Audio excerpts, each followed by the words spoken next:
Doing short PMP quizzes is the secret weapon to targeted learning, rapid improvement, and passing your PMP exam. Hello and welcome to this special edition, episode 503, part 1 of the Project Management Podcast with me, Cornelius Fischner, where we are going to review the quiz function of my PMP Exam Simulator at pmexamsimulator.com. Let's get started. This is part 1 in which we are reviewing the quizzes. Then in part 2 we'll be looking at the premium exams and the statistics down here. We're going to take a look at those in part 3.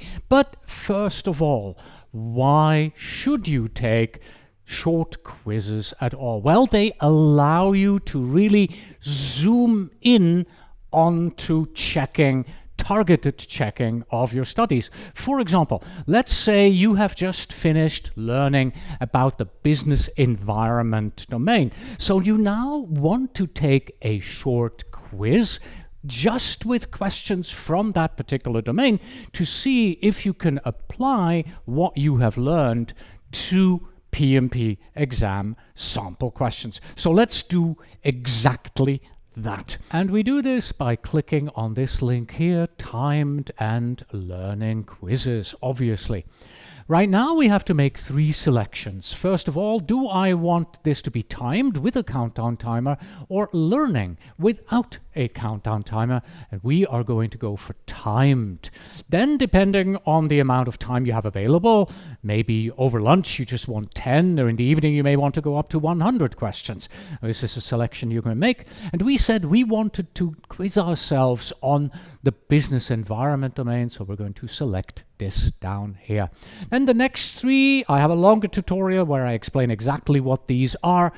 9 out of 10 times, leave this unchanged the way they are. Now we press on start and the system will now select 10 random questions from the business environment domain for us. So what do we have on the screen?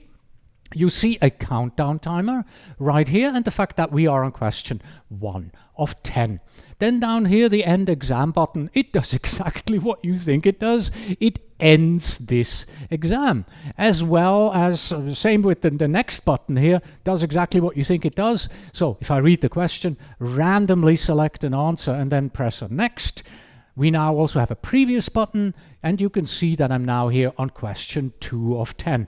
And this is really the way you go through these questions.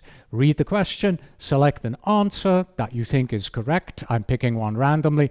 Click on next, read the question, press the answer choice you think is correct, and go to next. But then at some point, maybe you read this and you're like, yeah, it could be the business register.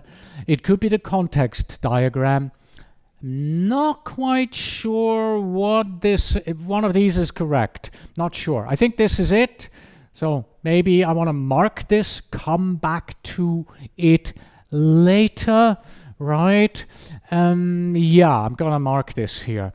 And then I'm continuing with the next question, and I'm just going to work my way through the exam like this. But by now I've probably forgotten which one did I mark again. That's what the show grid is all about.